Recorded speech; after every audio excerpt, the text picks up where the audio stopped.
que más me interesa en, en este momento es que ustedes me escuchen, más que se distraigan como por unas imágenes. Mi esfuerzo fundamental es, o mi motivación fundamental es entregarles a ustedes en estas charlas iniciales de esta cátedra unas unas herramientas de lectura, de aproximación y de maneras de abordar en términos metodológicos lo que significa el río Magdalena. Me interesa eso mucho más que una descripción, y las herramientas que quiero que las anoten, me parece que nos acompañarán para siempre en nuestra tarea y en nuestra investigación desde esta cátedra, desde sus ejercicios para ella y en general para mirar el país desde allí.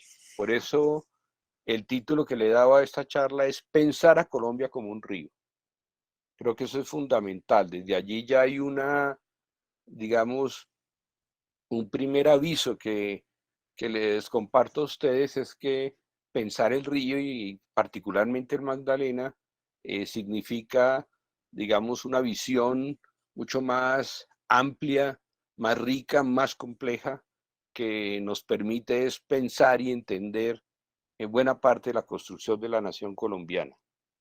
Como lo ha señalado el profesor Fabio, pues a mi cargo está la dirección y la curaduría del Museo del Río Magdalena, un museo que está ubicado en la ciudad de Honda, un puerto histórico definitivo y estratégico en el río y en la vida económica, cultural, de comercio y de transformación de país desde este lugar maravilloso que, digamos, acumula una experiencia histórica definitiva.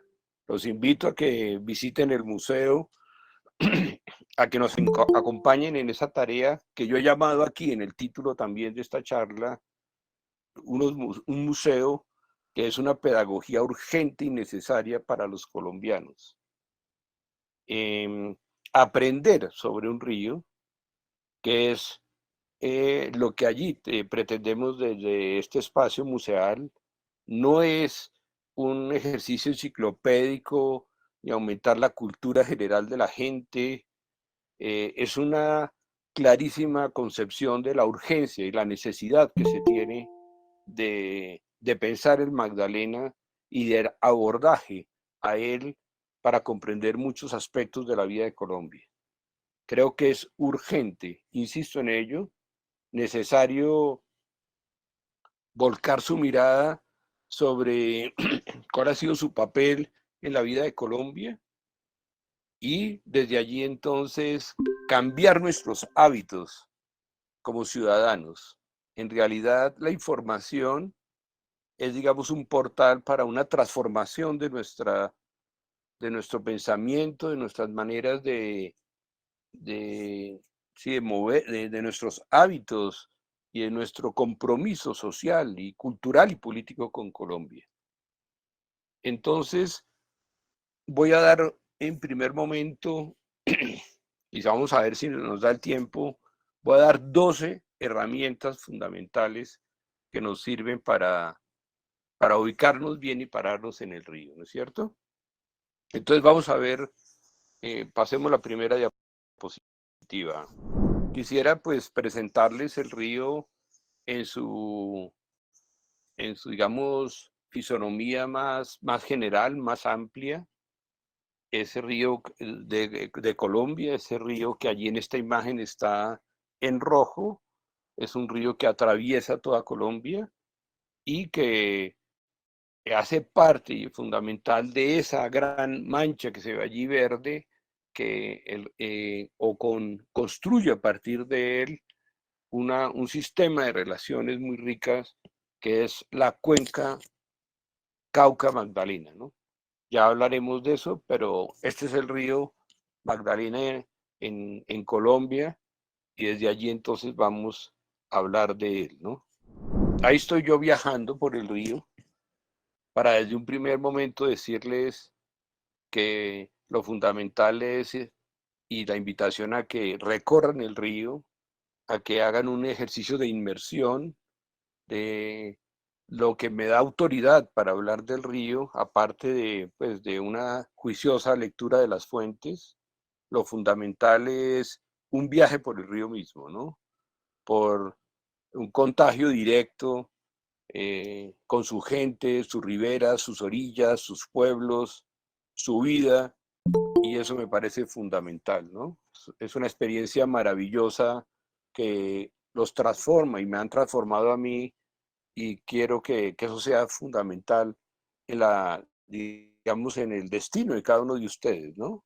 Un río que ha sido despreciado, un río al que muy poca gente dice, bueno, vamos a estar en el Magdalena.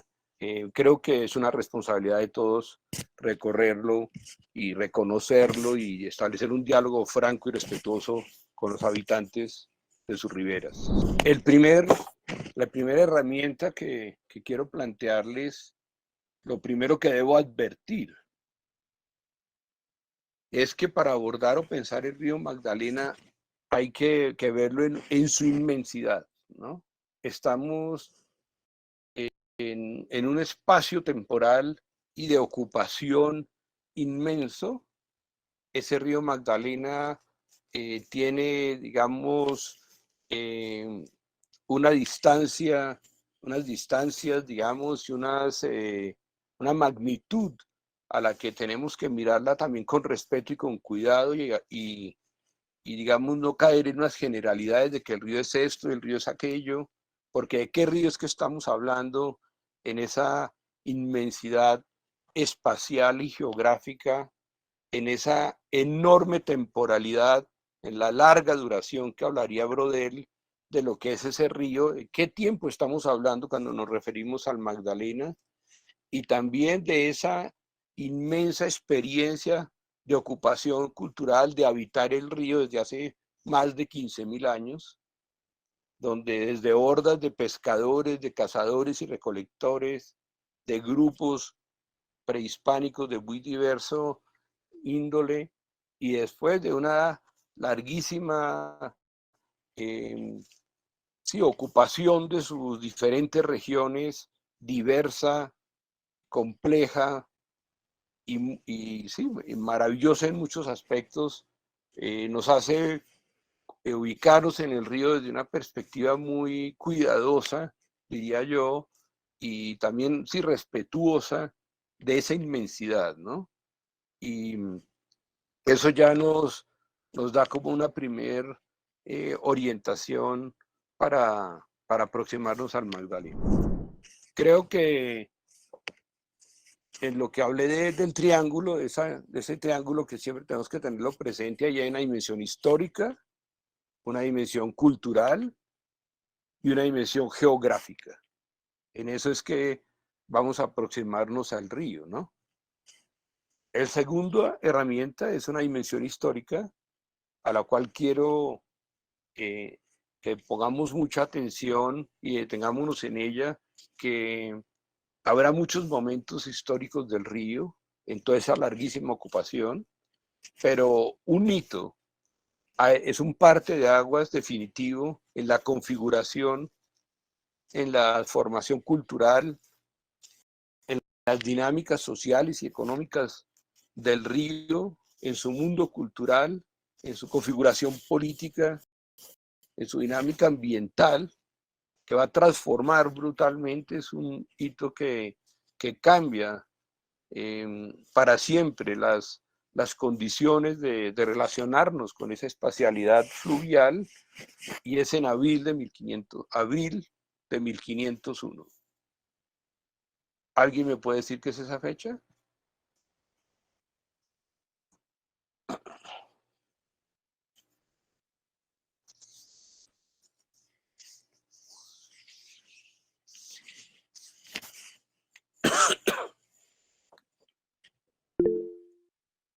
Sí, Valentín Alfaro.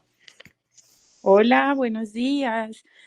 Bueno, creo que esta es la fecha en la que, digámoslo así, llega colonizadores españoles y ven por primera vez el río y lo bautizan, digamos, en conmemoración a Magdalena, como Río de la Magdalena, si no estoy mal. Bueno, muy bien, Valentina, es eso. esta fecha donde es reconocido el río en los procesos de ir testeando la costa caribeña, y el 1 de abril de 1501 se reconoce el río Magdalena por el proceso de conquista y avanzada de este territorio, ¿no?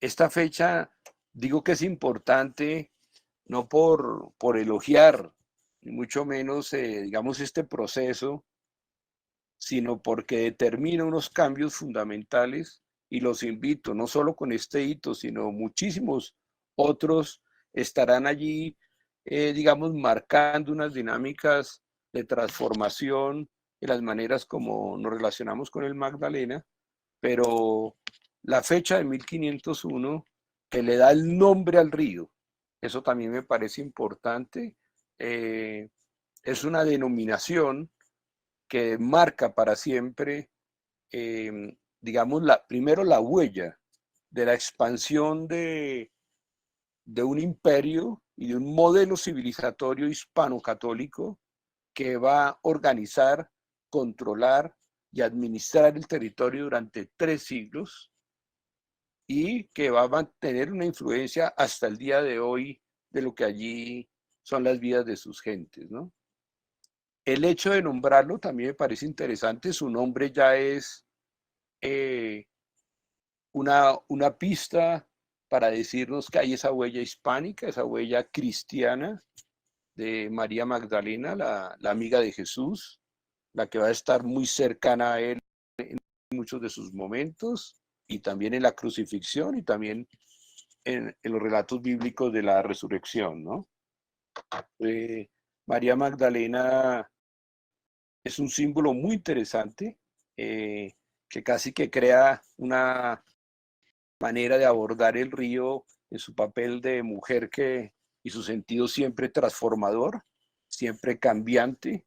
Al fin y al cabo, también podemos decir que el río tiene un nombre femenino y desde allí nos invita a repensar cómo es ese río desde esa imagen que la nombra, y allí hay una tarea muy interesante, pero también para decirles que nos permite hablar de el río como una unidad completa, como una unidad que no podemos desentender. El río es el río Magdalena en esa inmensidad y esa totalidad de la que ha hablado, desde su nacimiento hasta su desembocadura. Lo llamamos río Magdalena, río grande de la Magdalena, pero también para señalarles que ese río, pues, también ha sido nombrado y ha sido habitado de formas diversas a través de otras ocupaciones previas, y que tenemos un río que hay que pensarlo en lo integral, pero también en sus diferentes otros nombramientos y formas de habitarlo anteriores a este momento. Entonces el río Yuma es el río Guacayo, es el río Caracalí, es el río Arlí, y los nombres son bien interesantes porque son maneras de denominar el lugar en que un grupo humano construye ese territorio, ¿no? Entonces, desde este momento, digamos, para mí resulta paradigmático porque es el momento que se logra históricamente nombrar todo el río, ¿no? Al mundo hispánico no le interesa la actual Colombia como tal, sino ella va a ir hasta la Patagonia. Entonces, eh, está interesado no solo en la desembocadura o en su parte media, sino él es la gran vía de penetración a un proyecto de conquista de la tierra firme y va, digamos, a construir con base en este eje toda una herramienta de avanzada, de poblamiento, de entrega de esas tierras al Vaticano, al mundo católico que ha perdido a Europa con la reforma protestante. Estamos en una avanzada del gran proyecto contrarreforma a la casa de los nuevos lugares para el mundo católico, ¿no? Y ese mundo católico no será rezando Ave María ni Padres Nuestros, sino un modelo civilizatorio muy complejo, muy rico y muy potente en muchos de sus aspectos, ¿no? Tercer elemento. Ligado al anterior, sí, insistir en que el río el río es lo uno y lo otro. No lo uno o lo otro, sino lo uno y lo otro. Es la unidad, pero al mismo tiempo la diversidad. Es la totalidad que hablaba antes, pero el río son múltiples ríos con diferentes ocupaciones, momentos históricos distintos, ecosistemas también diversos. Y entonces el río hay que siempre pensarlo en esa doble dimensión. Lo que se hace en el Alto Magdalena en su nacimiento repercute en el Bajo y en la desembocadura y viceversa. La conectividad hay que pensarla siempre en la totalidad de ese eje fluvial que nos da luces también para una sensibilidad ambiental, para una conectividad de orden económico, cultural, de cómo se van, digamos, comunicando las ideas, los saberes, los oficios, los recursos.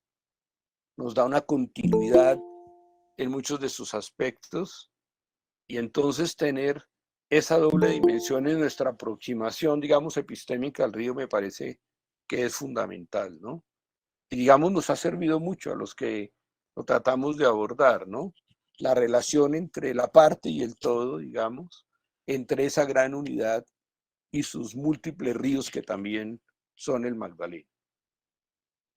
Cuarto punto, algo en lo que he insistido hace poco que lo encontré, digamos, como afirmación muy, al parecer muy obvia, pero que nos resulta muy interesante, muy importante para la comprensión del río, es lo que ahora digo muchas veces, todos los ríos bajan, ¿no?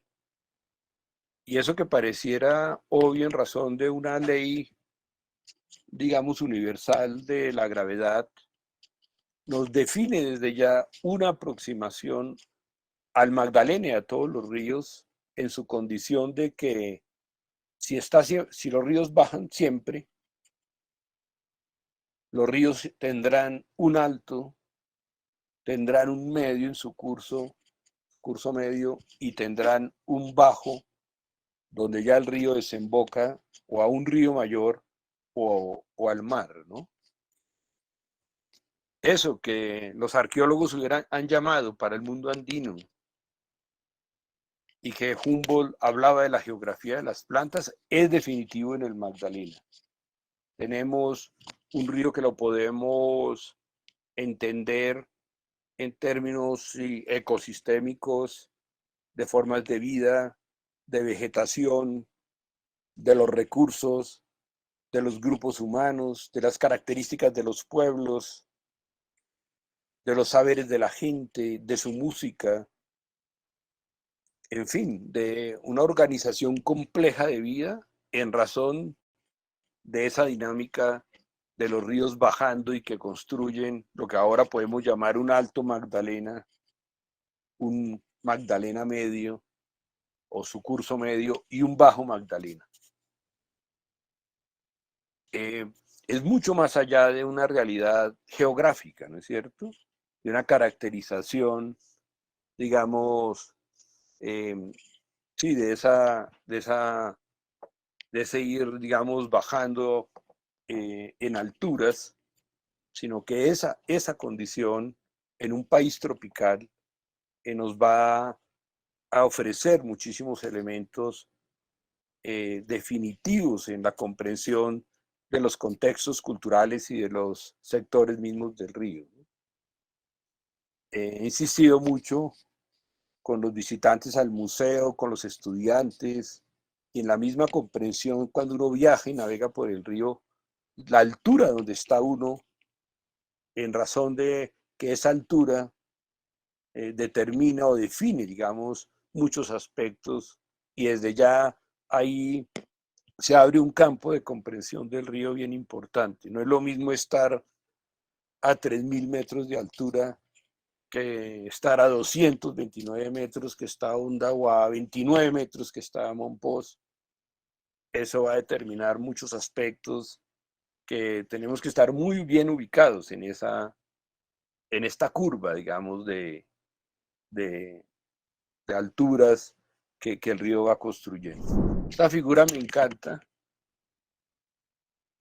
Fíjense, he hecho el ejercicio muy, muy sencillo de crear unas figuras que son conceptos que siempre tenemos que llevar con nosotros, que nos va a ayudarnos a situar en el río, ¿no? La figura de la canoa también viene desde una dimensión geográfica que el río hay que pensarlo en una geografía que tiene esa lógica. El río corre formando ese gran valle interandino, oígase bien, el valle interandino, o sea, que él está sobre ese plan y sobre ese valle. En la canoa los pescadores llaman al piso de la canoa, lo llaman el plan. Y las dos paredes, llamadas lumbres, son las dos cordilleras, ¿no? Las cordilleras de los Andes ya abiertas en sus ramajes, y el Magdalena va en medio de la cordillera central y la cordillera oriental.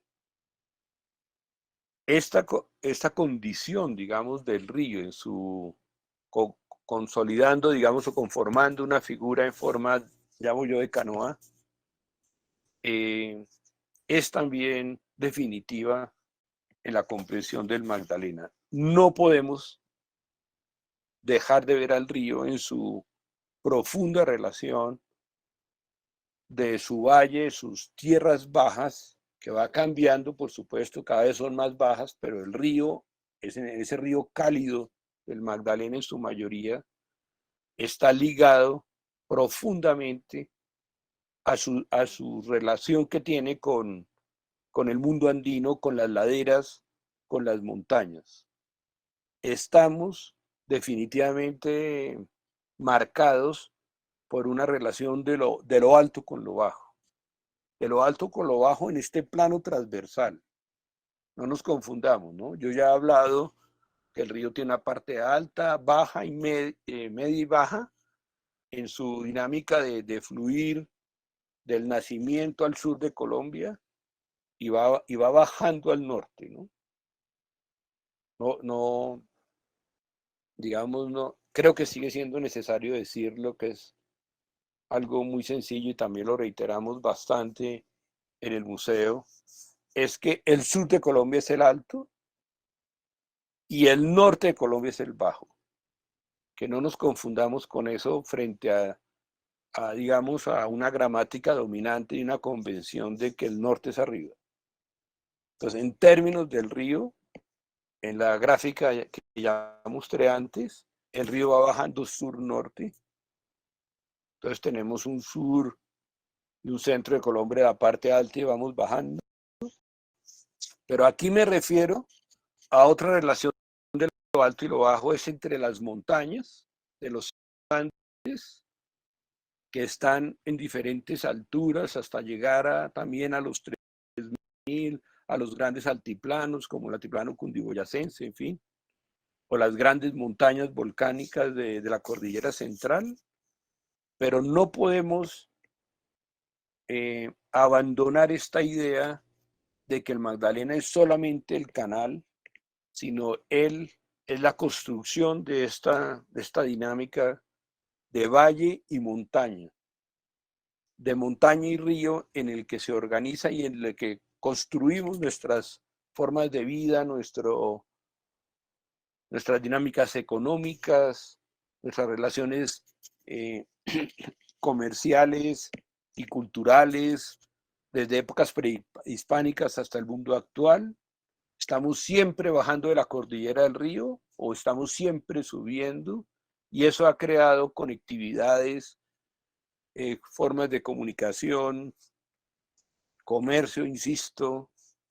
Bueno, eso me parece que la dinámica de canoa que tiene esta gran geografía es definitiva para la comprensión del río, ¿no? Yo doy un ejemplo muy fácil de entender, es que, y muy, digamos, como muy explicativo de esto, es que el café se cultiva en la montaña, se beneficia en la montaña, pero se mueve por el río.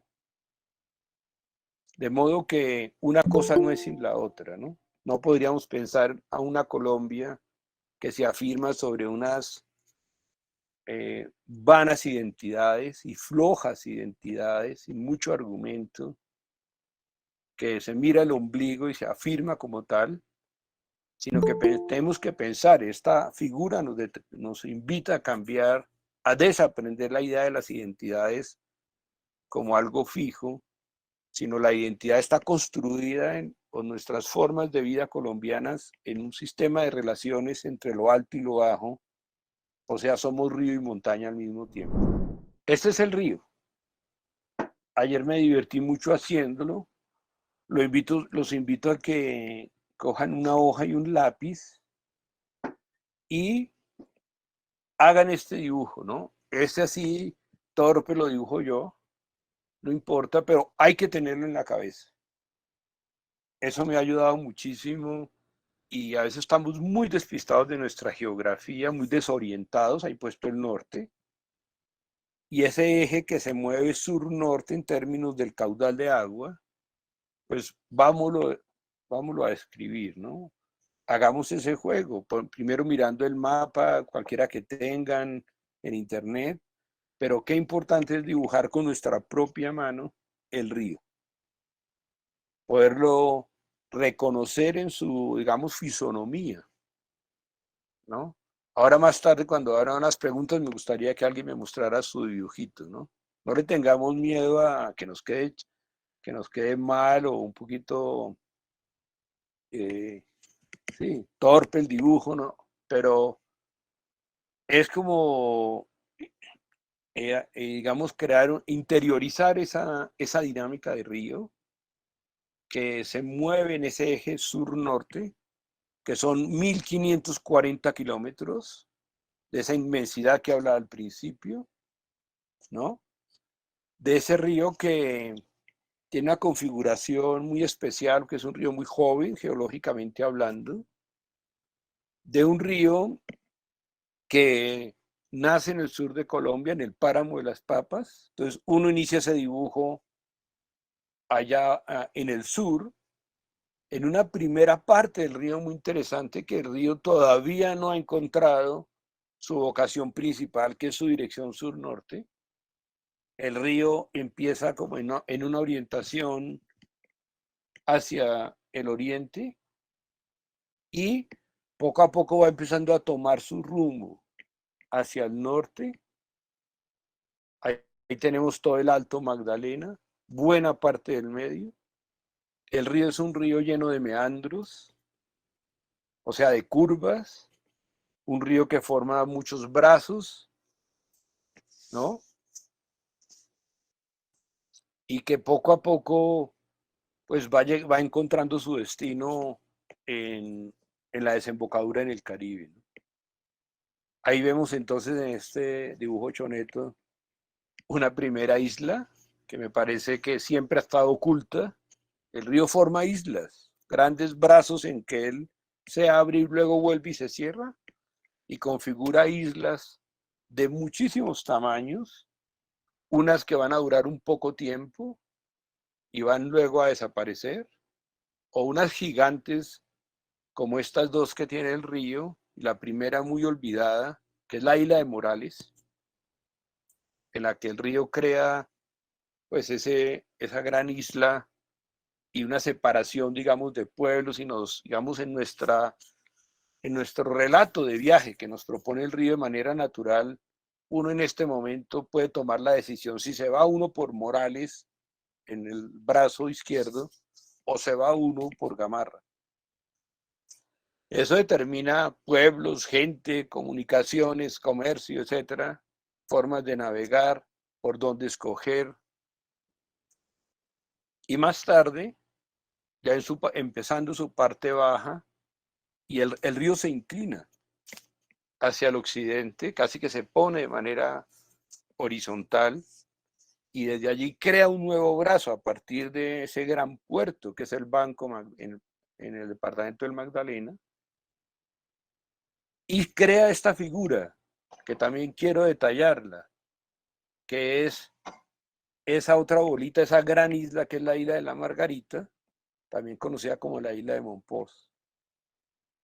Está situada, está así casi que agachada, llamémoslo así, hacia el occidente, pero en esa isla, con sus dos brazos, el de más abajo, que diríamos ya en el sector, la parte sur, es el brazo de loba,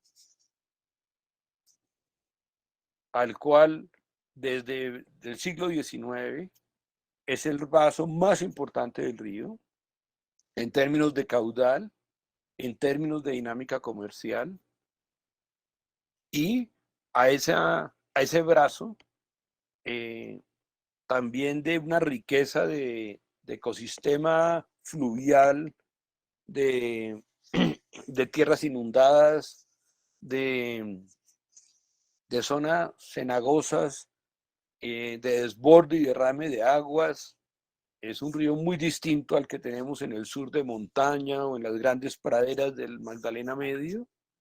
Y aquí está este gran imperio de lo cenagoso, es donde el río ahí, en ese brazo de la parte izquierda del río, en este momento en el sur, ahí reciben esos dos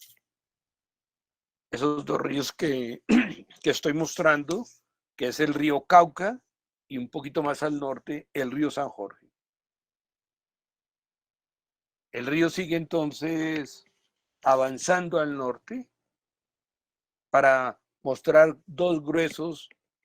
otros dos gruesos momentos de su geografía, que es un brazo a la izquierda, un brazo artificial construido en la Unión de las Ciénagas desde el siglo XVII, que es el brazo llamado del Canal del Dique, que va a llegar a Cartagena, y el río principal que continúa un poco más al norte para desembocar en Barranquilla.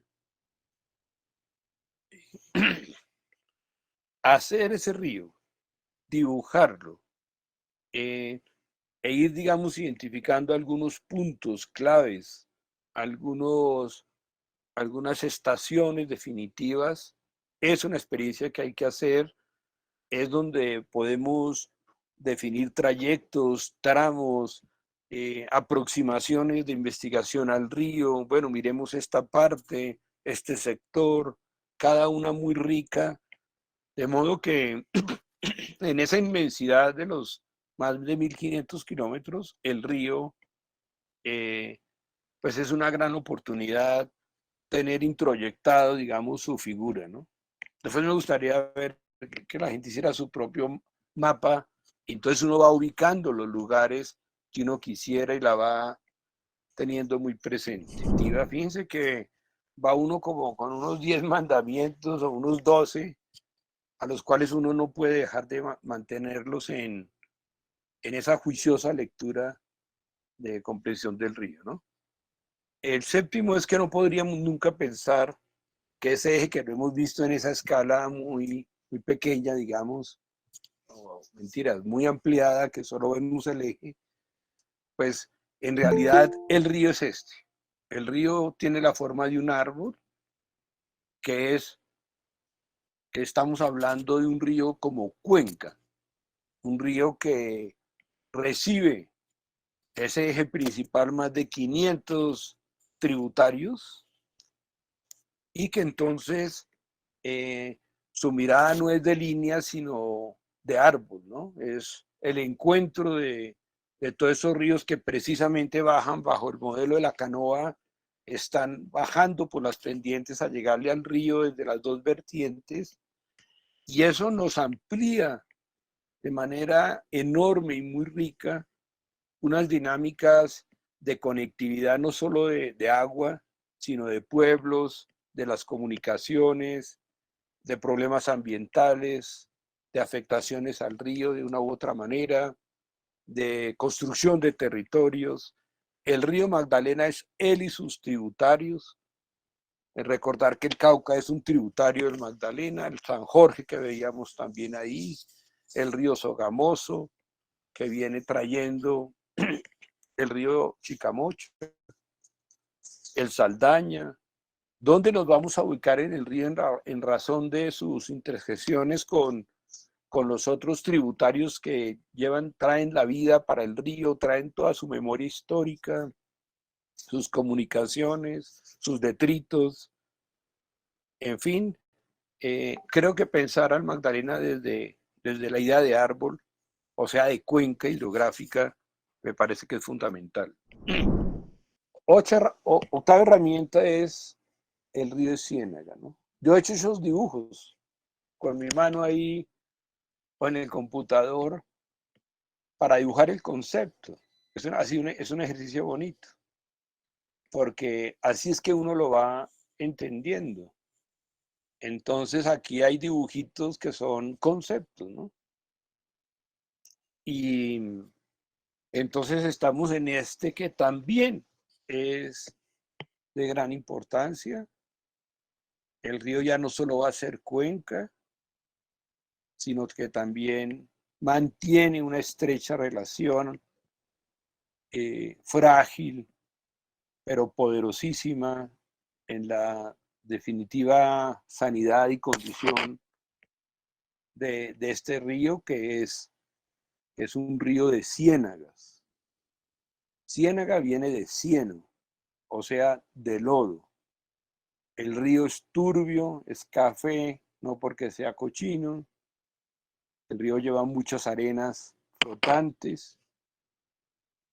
Y esa relación que establece con grandes cuerpos de agua que van a estar a lo largo de todo su curso desde Dorada, diría yo, hasta ya su desembocadura. El río tiene en su patio trasero de todas las casas, en las orillas de esos cuerpos de agua, las ciénagas, ¿no? Un conjunto de ciénagas que van a ser numerosísimas. Ellas van a estar ligadas al río a través de caños. La palabra caño me inquieta mucho porque hemos crecido con una idea, digamos, peyorativa del caño, ¿no? Un caño es un lugar horrible que huele feo.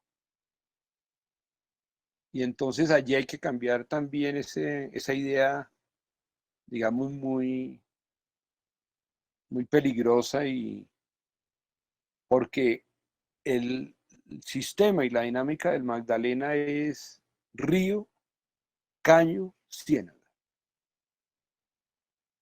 Hay una conectividad de tres tipos de dinámicas de agua.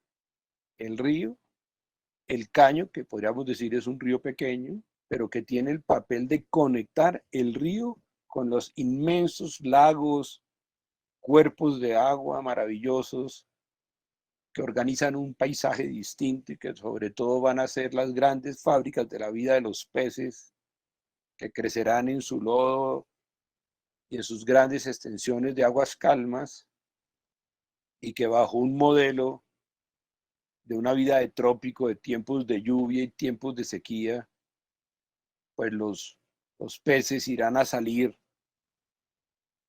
a través de esos caños por el río e iniciar su tradicional subida maravillosa, su subienda por el río para ir creciendo, procreándose a lo largo del Magdalena y ascendiendo y generando tal vez una de las características más importantes del río, pues que es un río de pescadores, que es un río de peces migrantes en su mayoría, muchos de ellos endémicos, y también una realidad social, cultural y política dramática, porque las ciénagas, estas grandes tierras bajas, han sido profundamente asaltadas por los intereses privados y defendidas con las armas por grupos poderosos que, digamos, han tapado los caños para desecarlas y abrir fronteras ganaderas y generar entonces una perturbación en la dinámica del vaso comunicante que es la ciénaga con el río, y entonces el río se desborda y se desborda donde pueda entrar y generalmente pues entonces inunda los pueblos, ¿no? Río Ciénaga me parece que es fundamental tenerlo siempre en cuenta, siempre un lugar para visitar. No sé qué tantos de ustedes han estado en Ciénagas, seguramente muy pocos, y pues hay que aproximarse allí desde esa perspectiva, ¿no?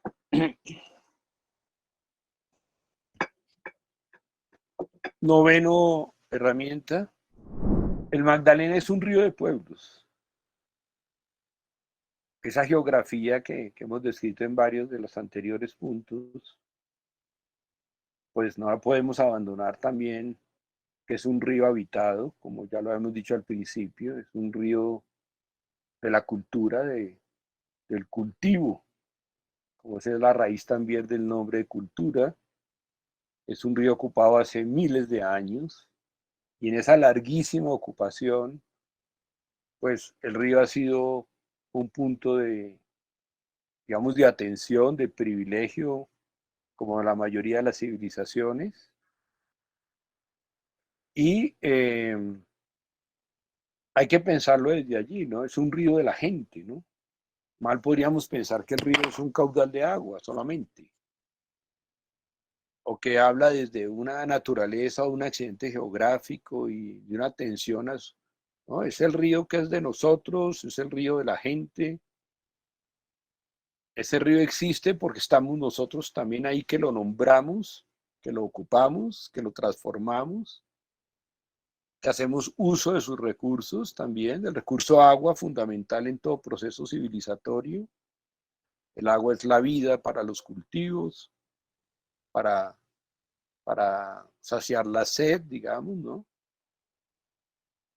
También es la comunicación y el comercio, es la navegación. El río, pues, sí, es el lugar, digamos, de privilegio de asentarse en sus orillas por los recursos también de vegetación, de madera, de arcillas. Es un río de pueblos. Y en esa inmensidad de los 1.540 kilómetros, pues el Magdalena tiene 128 municipios que hacen orilla, y que tenemos entonces allí también una tarea gigantesca, ¿no?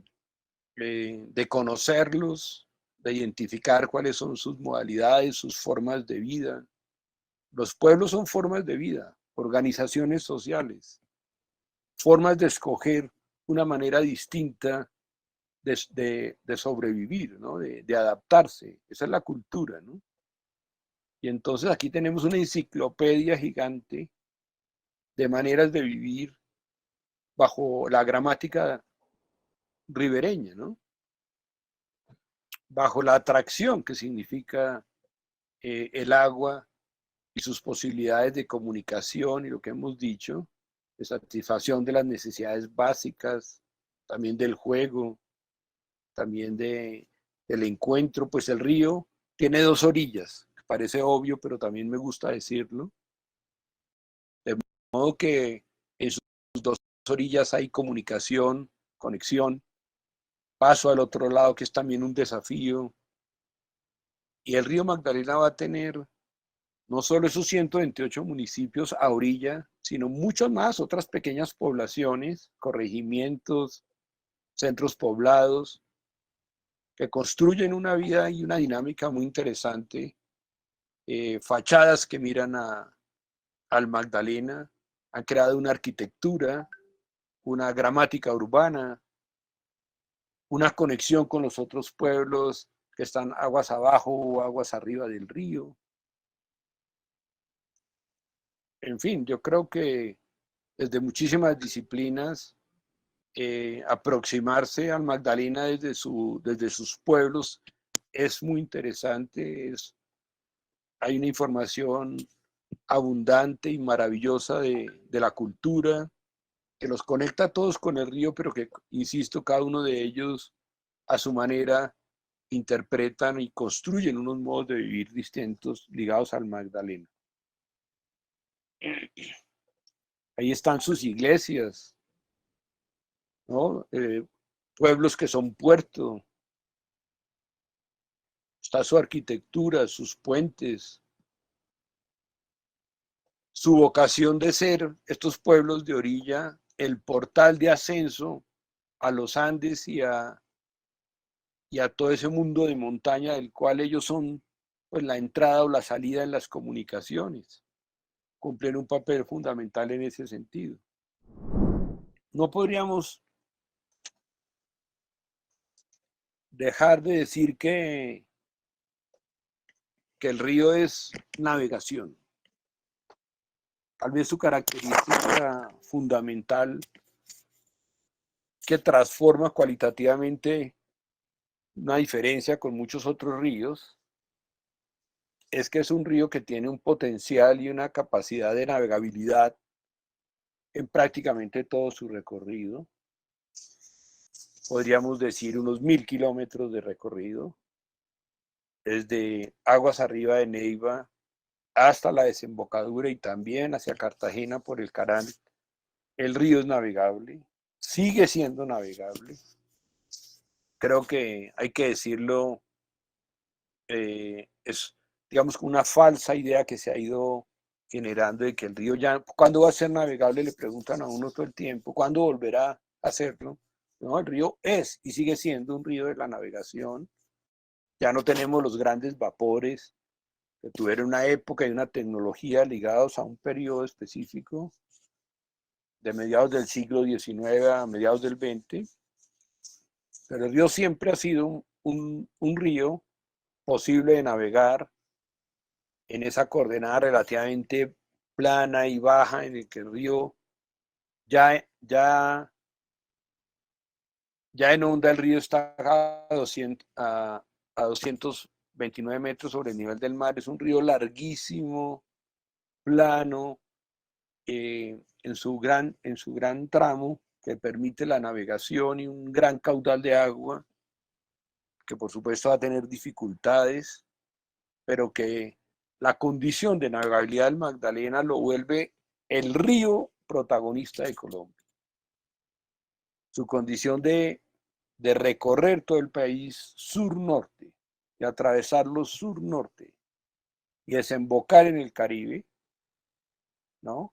Que es el encuentro con Estados Unidos, con el norte, con Europa, para el tema del comercio internacional, en fin, al encuentro con el mundo occidental y demás, pues esa ubicación del río, esa condición de navegación y ese atravesar todo el país, ese río que es colombiano de sur a norte, pues hace que se convierta en el río principal de Colombia, no por su tamaño, no porque me guste a mí, o no porque tiene este nombre, sino que determinó entonces la ocupación ya señalada a orillas del río, definió también una organización político-administrativa de los departamentos. También insisto mucho en decir eso, conectar o morir era la ley y nuestros departamentos desde muy tiempo atrás de las provincias coloniales, los cantones, en fin, los estados y los actuales departamentos están, la mayoría de ellos, de todo ese sector donde está más del 80% de la población colombiana, está pegada al río. Los departamentos se pegaron al río, porque quien no estuviera pegado al río, pues no tenía posibilidad, no tenía futuro.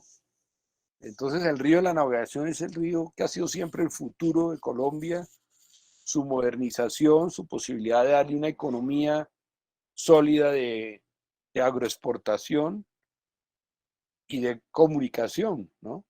Durante muchísimo tiempo fue el único sistema de comunicación y los demás sistemas también lo acompañaron y llegaron a él, como los caminos, los trenes, la misma aviación, que eran hidroaviones que acuatizaban y se levantaban del río. Pues tenemos unas dinámicas de orden social, de orden también de turismo, de comercio, de, de posibilidades de, sí, de viajar de un lugar a otro, fundadas especialmente que teniendo como protagonismo el río. Ya les voy a mostrar unas fotos para salirme de los dibujos. No, rompí con la tentación de no, se me ganó la tentación de mostrar alguna.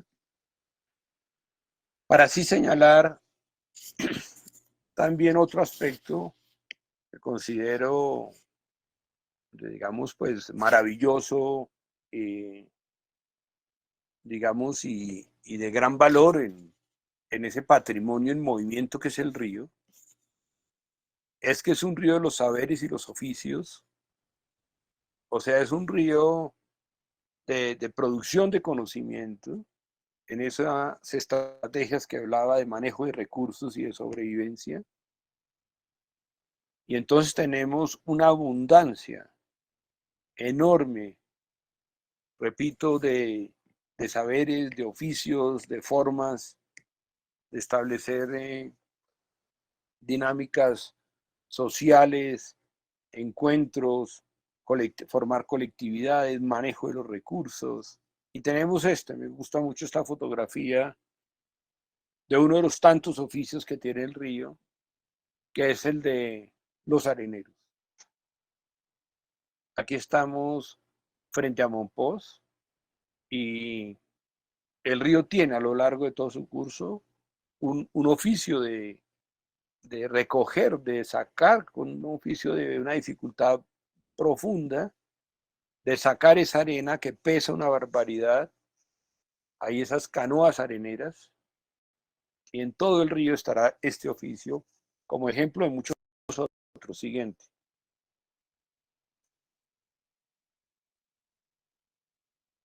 El río es un río de arcillas, es un río que habla también desde este oficio. Aquí está Elizabeth, que es de un pueblo que se llama Juana Sánchez, en el Brazo de Loba.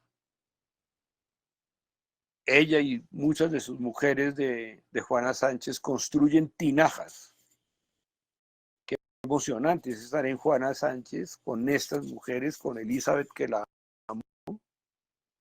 Lo que significa hacer en estas condiciones muy sencillas, hacer unas gigantescas tinajas que lo que hacen es guardar y tener fresca el agua y todo el Bajo Magdalena en las dificultades de tener agua potable y fresca, la trabajan estas señoras en ese Bajo Magdalena. Y también en el Alto, podemos ver ahí, vemos ese paisaje de río donde están, donde se movieron por el río durante muchísimos años las ollas cerámicas de la Chamba, Tolima, en el Alto. Es un río de alfareros que está cumpliendo la gran tarea de contener el agua del mismo río y cuyas arcillas son del mismo río, cuyos hornos son alimentados con madera del mismo río, las, las ollas se bruñen con piedras semipreciosas del mismo río, es el río todo hecho vasija que contiene el agua, es una maravilla. Siguiente.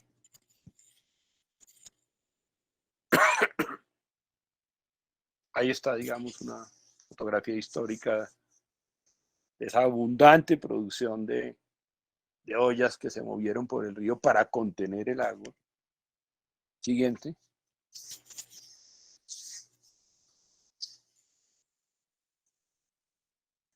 resultado de esa historia, la navegación, esa condición de navegabilidad del río es un río de astilleros, de carpinteros de ribera, de reparadores de, de naves, de todo tipo de embarcaciones, un conocimiento y un saber especializado maravilloso. Hace poco recorrí el trayecto Calamar-Barranquilla y paramos en estos sitios donde la gente es poseedora y un saber de un conocimiento de, de plantear estas grandes naves en madera y que puedan flotar y el conocimiento de armarlas. Ese es un oficio que todos ellos van naciendo del río mismo, las maderas, la necesidad de flotar, mover en ellas las mercancías. El río es una experiencia de lo total y eso me parece muy importante en términos de nuestro pensamiento, ¿no? Él nos ofrece una manera, un ejercicio de pensar de forma integral las cosas, ¿no? No están unas cosas por un lado y otras por otro, sino el río es una experiencia maravillosa de lo total. Siguiente.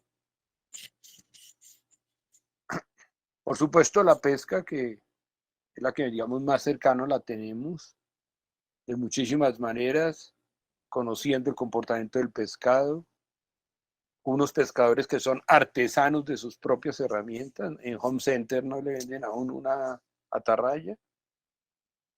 Entonces, hay un trabajo del hacer, de la manufactura de las herramientas con una larguísima experiencia acumulada en el tiempo de conocimiento y comportamiento del pescado, muchos sistemas de la pesca. El río es un río de pescadores. Siguiente.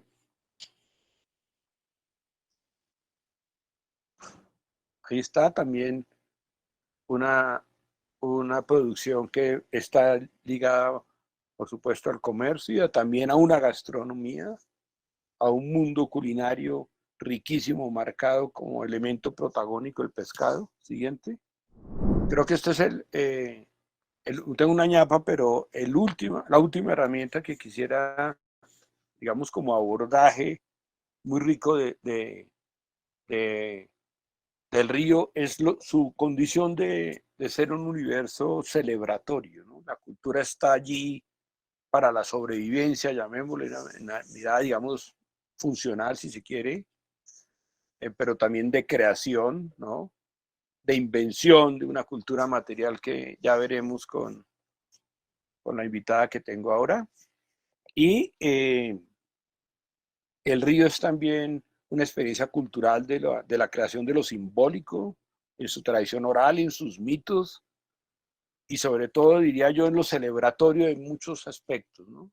Fiestas, carnavales, fiestas de santos patronales de origen hispánico, pero profundamente mutantes, interpretados, transformados, recreados, riquísimos en imágenes, en santuarios, en devociones de santos, de advocaciones de vírgenes, de diferentes momentos de Jesús que están en el río, que se mueven por el río, que organizan fiestas, semanas santas maravillosas que tiene el Magdalena, bajo una tarea siempre de interpretación cultural y de mestizaje muy rica. Aquí tenemos en esta foto la Virgen de la Candelaria, una gran devoción del Magdalena, aquí donde se cuenta que la Virgen de la Candelaria tiene en sus manos agarrado el Moán, las tensiones de mundos culturales distintas en juego y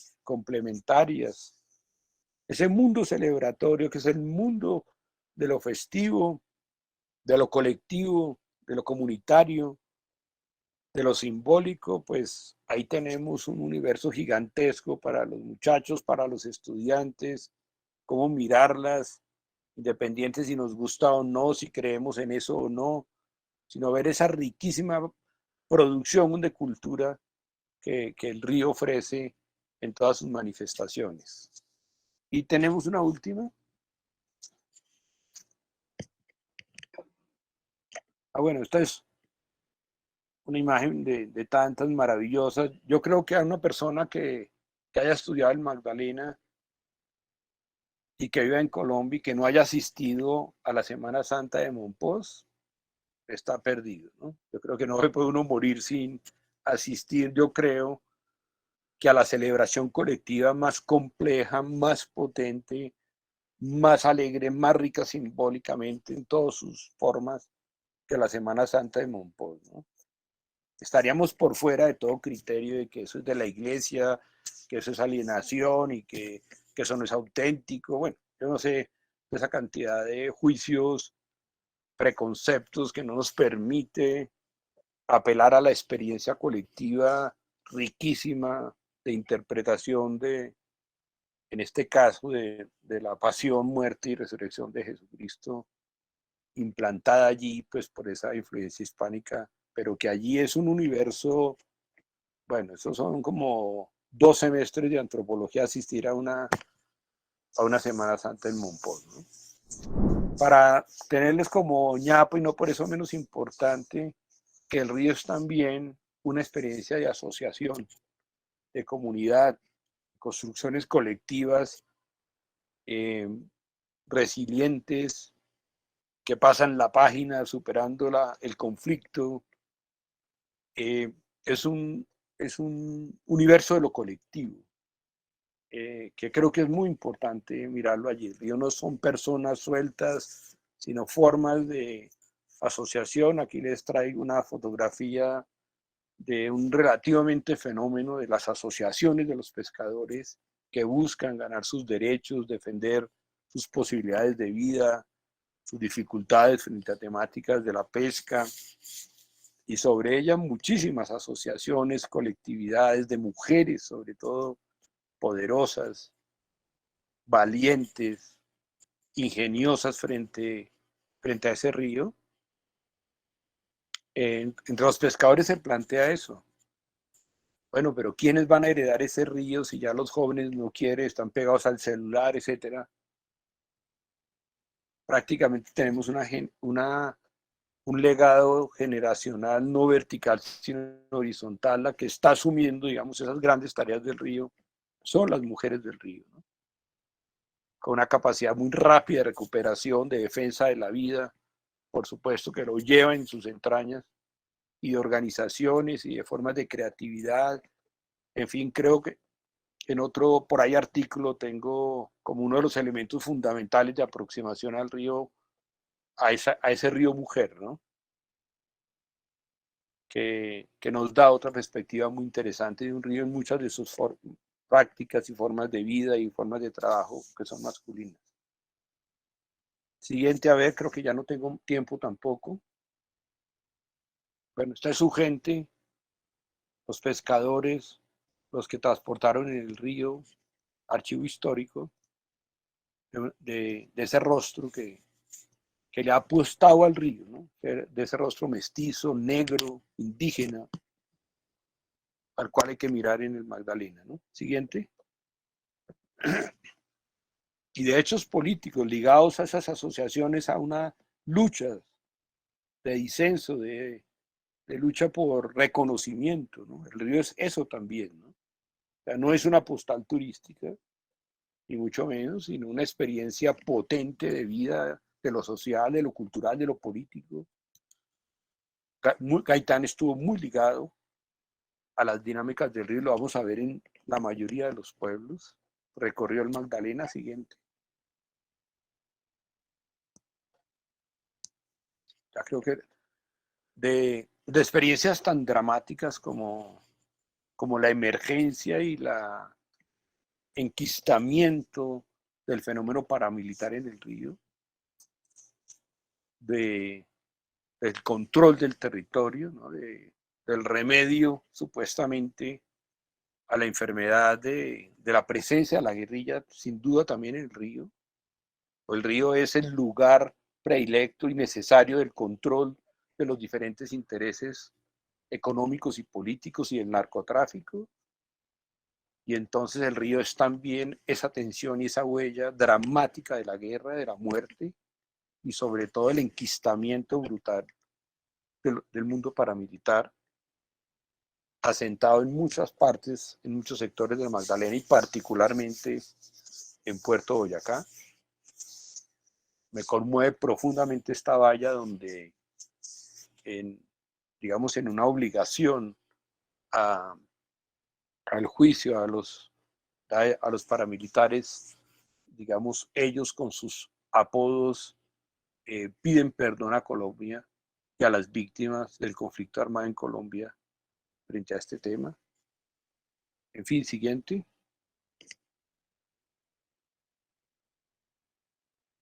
Y un ejemplo de esos, con esta termino, de que esa experiencia es muy dura, esa experiencia de cambio, pues está atravesada repito, por la perversidad de la guerra y las no posibilidades del diálogo. Y aquí está el monumento a la exalcaldesa de Puerto Nare, primera mujer elegida en Colombia por la elección popular de alcaldes de Puerto Nare, en que hace una tarea maravillosa de reconciliación, digamos, de derechos de la sociedad del Río y de ahí de Puerto Nare. Y años después, cuando quiere volver a ser candidata a, a la alcaldía de Puerto Nare, es asesinada, ¿no? Entonces, cierro con este homenaje a las inmensas víctimas, mártires y sobre todo a las mujeres que han encarado con muchísima valentía una tarea de cambio también en el Río. Y en este pueblo, pues, no está Bolívar, ni Santander, ni nada de esto, sino está ella como en homenaje a la mártir que luchó, y eso le conmueve mucho. Voy a cerrar acá porque ya se han dicho muchas cosas. Y profesor Fabio, Maestro Germán, muchas gracias. bueno, me interesaría, quiero presentar a Amalia Uribe, antropóloga. Me parecía importante y pertinente para esta audiencia, muchos de ellos estudiantes, a una joven investigadora, también mujer, ahora que terminamos con este tema, valiente, Amalia, de tu trabajo, de salir a buscar, de encontrar un proyecto, de formularlo, de hacer campo, de vivir el río, de producir conocimiento. Valoro tu trabajo, derivó en una exposición en el Museo del Río. Entonces me parece importante que tú nos acompañes, que animes a tus compañeros de generación, llamémoslo así, a la gente, lo que significa esta valiosa experiencia de inmersión en el Magdalena. Y bueno, te dejo aquí la palabra para que nos cuentes y compartas con todo el equipo, estas 201 personas que están acá, cuál ha sido tu bonito trabajo, y anímelos para animarlos a esta experiencia que organiza la Cátedra Nacional por el Río Magdalena. ¿Qué Gracias, decía, Amalia, Fabio? bienvenida, Amalia. A ti, Germán, también. Bienvenidos, y esperamos a Amalia y después las preguntas. Yo les voy a contar de mi camino y mi investigación con el objeto de la mecedora en el río Magdalena.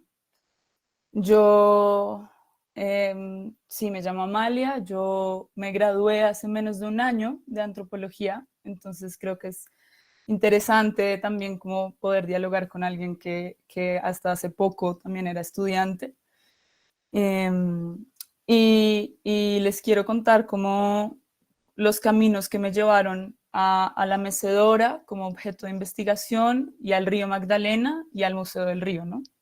Entonces, bueno, yo, como les decía, me gradué de antropología el año pasado, y un poco como pensando ahora qué pasa, qué viene después de ser estudiante en la vida. Sentí un gran impulso por viajar por Colombia, por salir de Bogotá, yo soy rola, y querer conocer más el país, ¿no? Entonces apareció la oportunidad de aplicar a un formato de residencia artística, que es básicamente ir a un lugar a crear, en Monpós, en un sitio que se llama El Boga Casa Taller. Y ellos abren convocatorias todos los años para que uno plantee un proyecto de investigación o de creación y vaya a una casa muy interesante allá en Mompox, muy conectada con la comunidad, y lleva a cabo su proyecto, digamos. Sí, básicamente ese es el planteamiento. Y yo, a mí, digamos, en toda mi carrera me ha interesado el mundo de lo textil y el mundo de la cultura material. A lo largo de mi carrera me ha interesado todo eso. Lo textil me parecía interesante porque los textiles hacen parte de la vida cotidiana y los damos por sentado, ¿no? Todo el tiempo estamos interactuando con textiles y tienen mucho que enseñarnos en cuanto a la reparación, en cuanto al oficio, en cuanto al tejido. Siempre me han interesado los textiles y siempre me han interesado los objetos, lo que los objetos podían contarnos de la vida que los humanos vivimos entrelazada con el entorno, que no estamos, o sea, cuando estudiamos a los humanos hay que estudiarlos pues en relación con aquello con lo que interactúan y estamos rodeadas de objetos también, no existimos sin ellos. Entonces siempre me ha interesado eso y pensando sobre lo que podía plantear yo recién graduada, digamos, de la universidad, me senté un día a conversar con una amiga y esto es algo que también quería comunicarles, que me parece fundamental, y es que en la carrera, en nuestras carreras, en la academia normalmente se plantea que nuestros compañeros son nuestra competencia, ¿no? Que debemos, o sea, que para ser exitosos debemos ser mejores a los otros. Y a mí me ha tomado tiempo y he descubierto la belleza de la cooperación, la belleza de entender mis amigos y mis compañeros de la carrera y de la universidad como colegas y como fuentes de inspiración y de admiración. Y creo que ese cambio entre una mentalidad, digamos, capitalista en un sentido de competitividad y de individualidad a la mentalidad de colaboraciones es fundamental hoy en día. Entonces yo me senté con una amiga a decirle como, ¿qué será que hago? Pensemos que podría ser chévere hacer con respecto a lo textil en Mompox. Yo nunca había ido a Mompox, nunca había viajado por el río Magdalena. Y ella me dijo, pues amiga, recuerda que lo textil no son solo las agujas y el hilo, ¿no? Que lo textil no es solo la aguja y el hilo. También es el tejido de la atarraya o de un canasto o de una mecedora. Y ahí yo hice un clic y dije, la mecedora. La mecedora, como que conecté con ese objeto, la silla mecedora. La silla mecedora como un objeto de gran valor, como un objeto que tiene el don de moverse, de estar errante en un mismo lugar, y que implica unas ciertas relaciones sociales y con el entorno y con los demás, ¿no? Entonces planteé ese proyecto de investigación para irme a Mompox, a esta residencia artística, y me dijeron que sí. Y yo dije, bueno, ¿cómo llego a Mompox desde Bogotá? Y a raíz de ese proceso, yo sentía que quería viajar por el río,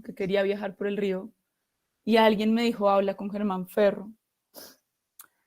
Y de la mano un poco de lo que él decía, de esta ignorancia que tenemos sobre la navegación en el río, yo no tenía ni idea cómo podía viajar por el río para llegar a Mompox. Y hablé con él y él me reiteró lo que ya en otras puertas, tocando otras puertas me habían dicho, y es que existen chalupas a lo largo, pues que es una de las formas de navegación de hoy en día, hay más de eso, pero existen chalupas que funcionan como flotas que pasan de puerto en puerto por un grueso del tramo del Magdalena. Entonces, pues nada, yo me fui a Barranca Bermeja, al puerto de Barranca Bermeja, de donde salen algunas, y me embarqué en una chalupa hasta el Banco Magdalena. Y de ahí quería seguir hasta Mompox.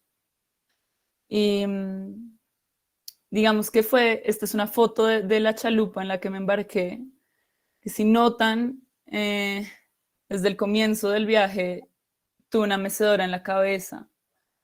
Digamos, aquí las chalupas cargan mudanzas, maletas, de todo, y al lado mío iba, bueno, un niño con un pajarito que trajo también una mecedora y una silla Rimax, que después ya veremos son como parte de la familia de las mecedoras.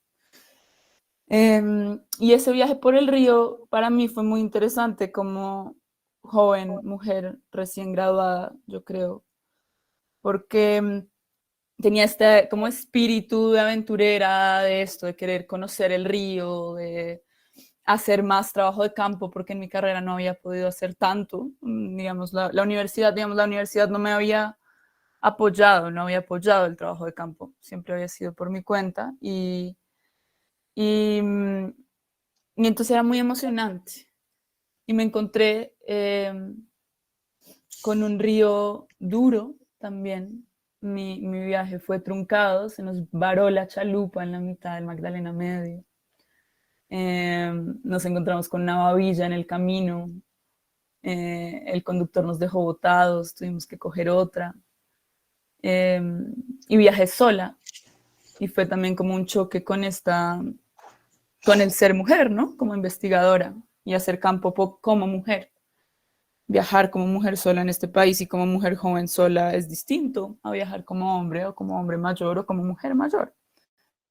Y entonces recorrer este camino fue tanto retador porque requirió una fuerza de mí que no pensaba que iba a requerir. Me lo imaginaba desde una ingenuidad más como romántica.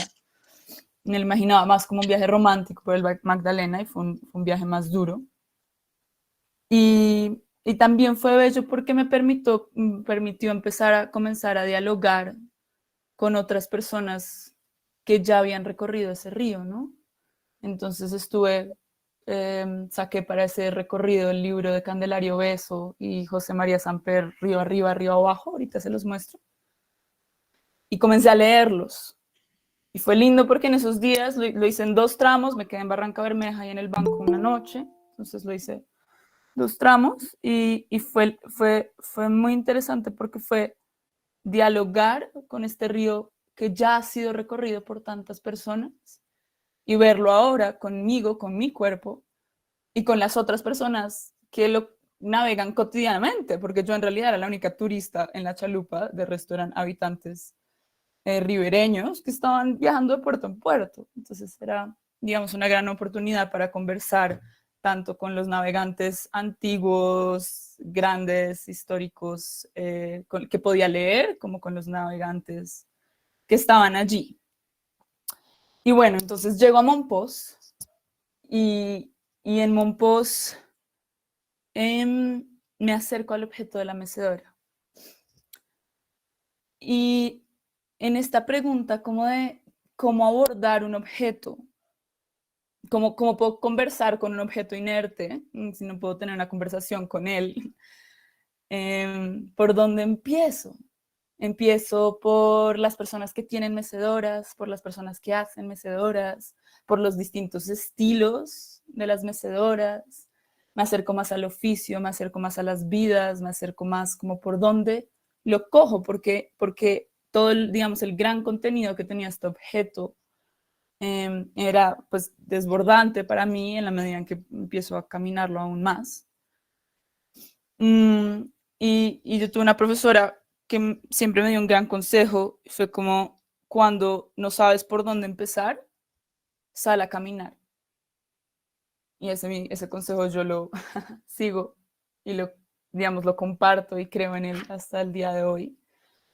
Y eso hice, salí a caminar, es la mejor forma de conocer los lugares, siento yo. Comencé a caminar Mompox y comencé a caminar Mompox, puerto bellísimo, orillas del Magdalena, colorido, lleno de ciénagas, parte digamos, del mundo anfibio del Cabo Falsborda, lleno de iglesias también. Y descubro que en Mompox hay una hora pico de las mecedoras. Como a eso de las 4 o 5 de la tarde, la gente saca sus mecedoras a la entrada de las casas y se toman las calles. Las calles se llenan de mecedoras. Son el punto de llegada después del trabajo, pero también son el momento para echar chisme, para saber qué ha pasado con el vecino, para contemplar. y para ver pasar, ¿no? Y esto todo sucede mientras en un vaivén, en una silla con vaivén, que además sirve muchísimo para el calor sofocante que hay en Mompox, porque da una brisa. Entonces son un objeto tanto con un ritmo como con una posibilidad de ventilación, como una posibilidad de encuentro con otras personas, como una posibilidad de descanso también. Descubro todo esto, yo voy caminando por las calles de Mompox y las calles de Mompox además se nombran río arriba y río abajo también, dependiendo de la dirección del caudal del río, que es una gran coordenada y que nos habla de que hasta qué punto Mompox está entrelazado con el río.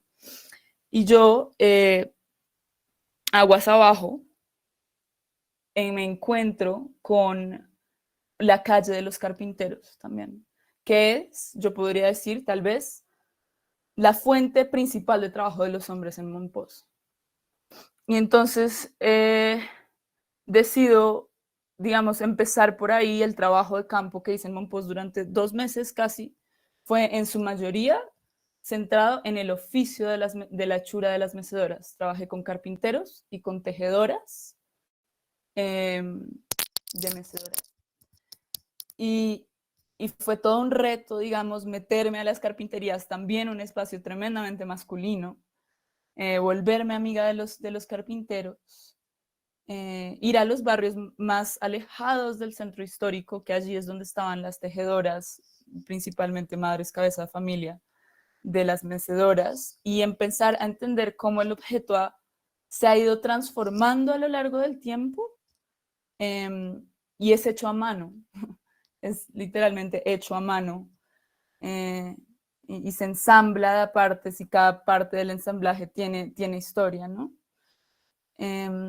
Y aquí encontré, pues digamos, sí, aquí me encontré con que el trabajo de campo toma tiempo, suena obvio también, pero no es solo investigar, no es solo ir a hacer una serie de preguntas donde ya sabes qué es lo que quieres saber a unas personas, una entrevista con una lista ya hecha de preguntas. También es dejarse sorprender por lo que el campo te ofrece. También es tener una conversación sobre otras cosas que no son solo la mecedora o que no son solo tu objeto de investigación y darte cuenta cómo el objeto de la mecedora o lo que estás investigando está entrelazado en un mundo más grande, ¿no? Y bueno, ahí tuve muchísimas, digamos, preguntas sobre qué hacía con esto que las personas me empezaban a entregar, con sus historias de vida, con las historias de oficio, de precarización a veces, con la relación con este objeto, y qué es realmente lo que yo puedo hacer, ¿no? Porque al menos en antropología nos dan muchas herramientas teóricas, pero no siempre realmente nos dicen cómo qué hacer con cuál es nuestro rol. No es escribir artículos académicos, como qué podemos hacer con las historias que nos cuentan.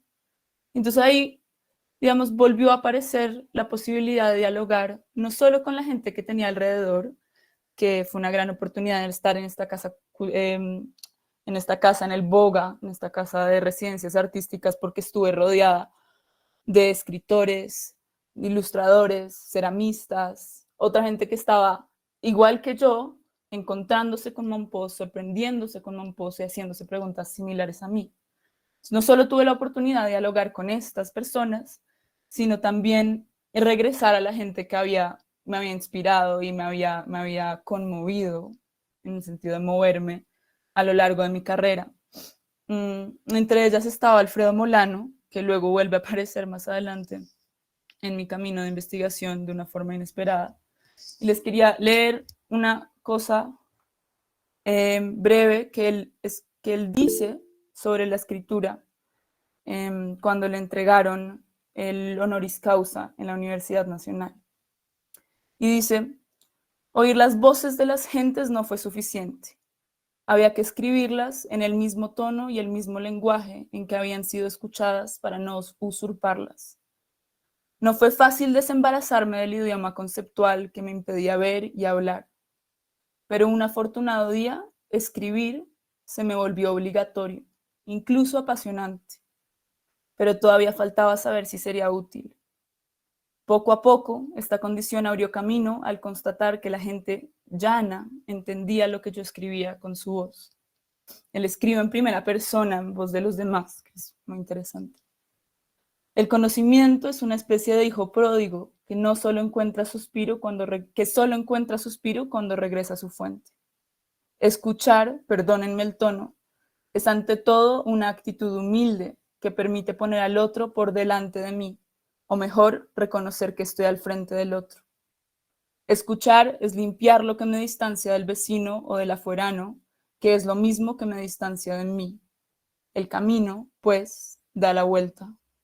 Escuchar es casi escribir. Pero pregunto, ¿cómo puede uno guardar lo que ha encontrado cuando ese hallazgo es un instante de plenitud? La verdadera relación con otro ser humano es jubilosa porque ha logrado romper la trinchera del miedo. Pienso que guardar esa emoción podría ser dañino. No solo es una responsabilidad, sino también un asunto de vida o muerte. ¿Cómo seguir viviendo aislado cuando uno conoce al vecino y sabe, además, que vive tan solo como uno? Más aún, ¿cómo no comunicarle que uno existe? ¿Cómo no mandarle un papelito diciéndole, aquí estoy? Eso es escribir. Se tiene miedo de escribir porque se tiene miedo de escuchar, porque se tiene miedo de vivir. Quizá por eso son más seguros los conceptos y los prejuicios. Amalia, perdón, te Estoy- interrumpo un momento. Nos están diciendo que tenemos ya casi que el tiempo cumplido. Ok, Me parece que haces una crónica hermosa, muy pertinente de aproximación a tu trabajo. Te pediría entonces que ya digamos con muy rica tu ilustración de abordaje y de experiencia, digamos, de investigación, pudieras como hacer puedo cerrar, sí, y unos recoger a cierres onda. como con algunas conclusiones, tu llegada a onda para cerrar bien y pues lamento que no pudieras, que estás desarrollando una narrativa de investigación muy valiosa. Pero Bueno, tenemos para darle preguntas a los estudiantes y otro profesor ahí pendiente de la charla. listo, perfecto. Bueno, entonces, digamos, les quería hablar de ese reto de la escritura y de comunicar en el trabajo de campo. Pero la investigación de Monpós terminó resultando en un intento de exposición, un primer intento de una exposición que involucró a los tejedores, a las tejedoras y a los carpinteros de Monpós. Y después rápidamente, aquí está una mujer tejiendo en el barrio 1 de Mayo. Y después rápidamente el río, esta es una mecedora momposina, que es la mecedora, el modelo tradicional, digamos, que se volvió clásico de Monpós, sin tejido, con espaldar en cuero. El río rápidamente, después de este proceso de 2 meses, me llevó a Honda, No se ve la aguas arriba. presentación. ¿No se ve la presentación? No. Se quedó pegado en tu chalupa, ¿no? Mira, ¿Hace por lo menos cuánto no lo ven? para que la gente pueda ver tu objeto de investigación literalmente. Listo. ¿Ahí ven? ¿Esto lo habían visto? Solo vimos la de... No, ahí ya estamos viendo... Bueno, aquí hablaba del ensamblaje y de la carpintería, del oficio. Aquí hay una mujer en Monpós tejiendo en el barrio 1 de Mayo, que habla del proceso detrás también. Esta es la mecedora momposina, esta, aquí al lado del butaco, que es el objeto tradicional, digamos, el diseño tradicional que los momposinos desarrollaron después de que un modelo europeo llegara a instaurarse en Colombia. Esta es la versión colombiana, tal vez la primera versión colombiana que surge de la mecedora, que es la momposina.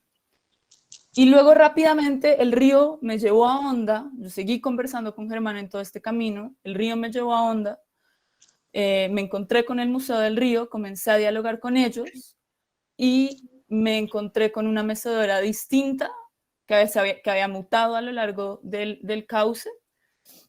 Y ahora era una mecedora de hierro y de colorinches y de fibra plástica, ¿no? Y bueno, entonces a raíz de mi conversación con el Museo del Río, estuve un mes en Onda haciendo trabajo de campo también. Y este trabajo de campo estuvo centrado en hacer llegar a una investigación, a una exposición, transformar esta investigación a un lenguaje de museo, que era muy interesante porque permitía comunicar a públicos mucho más amplios. No era quedarme yo pensando sobre la mecedora o con mis amigos cercanos, sino pensar en cómo comunicarle al público del museo y especialmente a la comunidad hondana las reflexiones sobre la mecedora.